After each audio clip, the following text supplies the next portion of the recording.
నమస్తే, నేను మీ కుప్ప పద్మిని. ఇన్నాళ్ళు మీ సపోర్ట్‌ని నాకందిస్తూ, మీ ప్రేమని నాకందిస్తున్న ప్రతి ఒక్కరికి కృతజ్ఞతలు. ఇప్పుడు చూడబోతున్న ఈ వీడియో కూడా ఖచ్చితంగా మీకు ఉపయోగపడుతుంది. లైక్, షేర్ అండ్ సబ్స్క్రైబ్ చేసి మీ ఇష్టాన్ని, అలాగే మీ సపోర్ట్‌ని నాకందించండి. అలాగే ఈ వీడియో పట్ల మీ అభిప్రాయాన్ని కామెంట్ సెక్షన్‌లో కామెంట్ చేసి నాకు తెలియజేయండి. నమస్తే.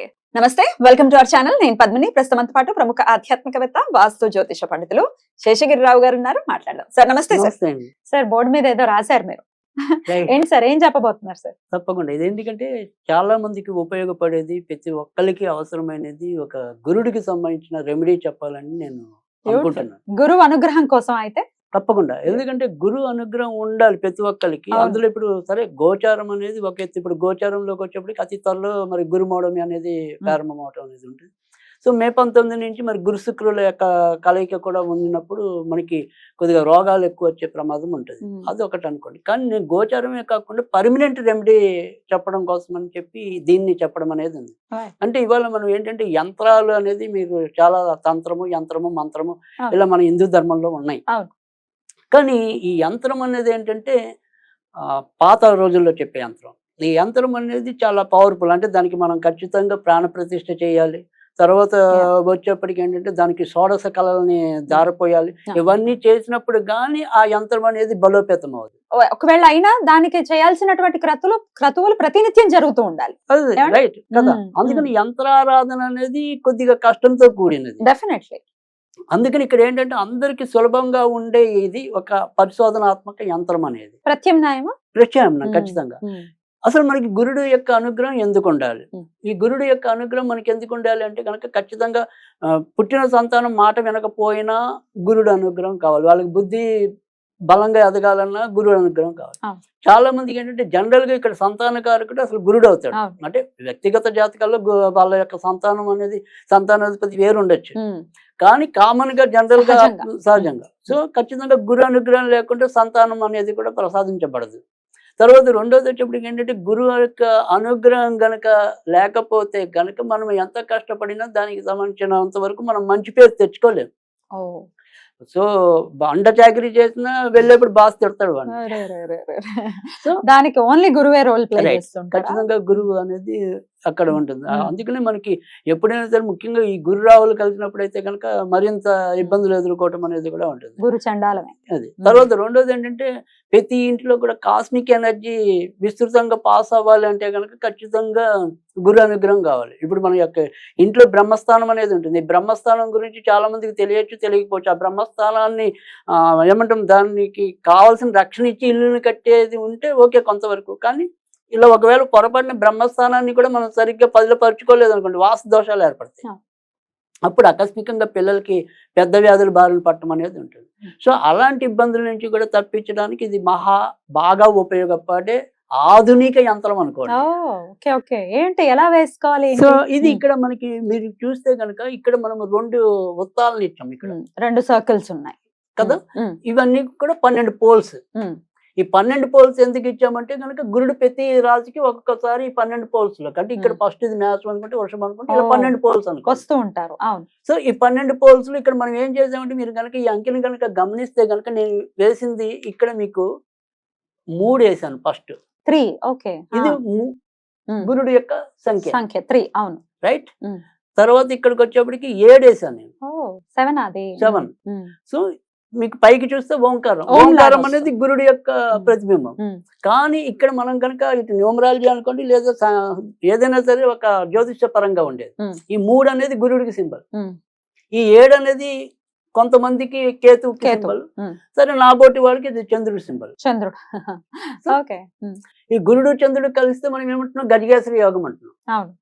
అంటే పోనీ ఒకవేళ కేతు అనుకుందాం, మోక్షం. తర్వాత రెండోది ఏంటంటే గురుడు కేతు అత్యంత మనకి ఏమంటాం మిత్రత్వం అన్నమాట. ఎవరి జన్మ జాతకంలో కలిసి ఉంటే బాగుంటుంది. చాలా మంది ఎప్పుడైనా సరే కేతు ఎప్పుడు కూడా మీనరాశిలో కానీ ధనురాశిలో ఉండాలి. అందుకే కొత్త వాళ్ళం అయితే అక్కడే ఓట్స్ రాసులు అంటున్నాం. పాత రోజుల్లో అయితే వృశ్చిక రాశి ఓట్స్ అంటారు. కానీ ఇప్పుడు కొత్తగా మనం ఎవరైనా సరే జ్యోతిష్ పండితులు ఎవరైనా కూడా మిథునం రావుకి ఈ ధనస్సు కేతుకి ఓట్స్ రాసులు అని చెప్తారు. సో అందుకని గురుకేతువులు కలిగి కూడా చాలా కాస్మెటిక్ ఎనర్జీని పాస్ చేయడం అనేది ఉంటుంది. ఎందుకంటే కేతు వచ్చేప్పటికి ఏంటంటే ఇటు మోక్షకారకుడనే కాదు, ఎవరికైనా సరే ఈ ఈవిల్ పవర్స్ ఏవైతే ఉంటాయి ఇంట్లో, మనం ఏమంటాం కొంతమందికి నరఘోష అంటాం, ఇలాంటివన్నీ అలాంటి ఏవైనా సరే పోవాలి అన్నా కూడా కేతువే. సో అందుకని ఇక్కడ మనకి 3, 7 లేదా చంద్రుడు గురుడు అనుకుంటాం. ఎలా చూసుకున్నప్పటికీ కూడా ఇది చాలా విశిష్టమైన యంత్రం. పైన నంబర్స్ వేశారు. రైట్.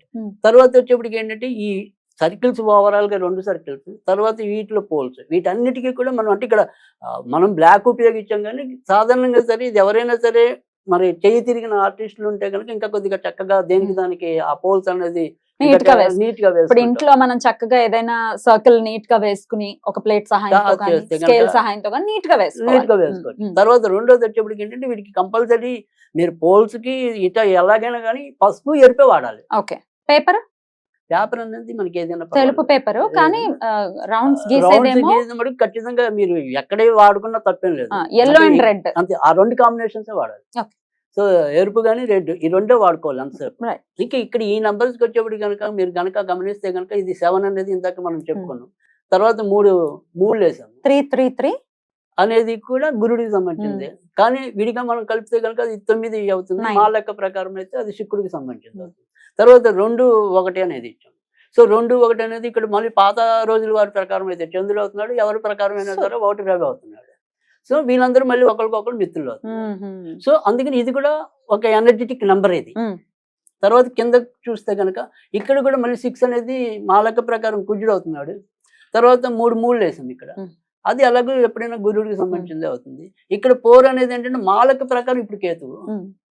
సో 2 అనేది ఏంటంటే వాళ్ళ లెక్క ప్రకారం చంద్రుడు అయితే మా లెక్క ప్రకారం రాహు.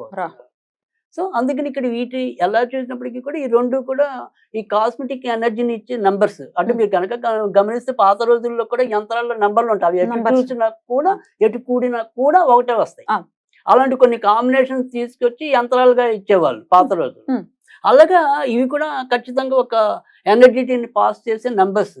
కనుక దీన్ని నీట్ గా ఏం చేయాలంటే ఎక్కడైనా సరే అది హాల్లో అవ్వచ్చు, ఇంకెక్కడైనా అవ్వచ్చు, అది మీ ఇంటి యొక్క ఈశాన్యంలో పెట్టండి.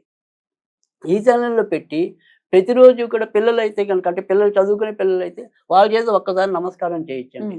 తర్వాత ఇంకా పెద్దవాళ్ళు అయితే కనుక ఎవరైనా సరే రోజుకి చదవగలిగితే కనుక ఇది 21 సార్లు కనీసం ఓం బ్రూం బృహస్పతియే నమః, ఓం బ్రూం బృహస్పతియే నమః, ఇది నిత్యం కూడా చదువుకోండి.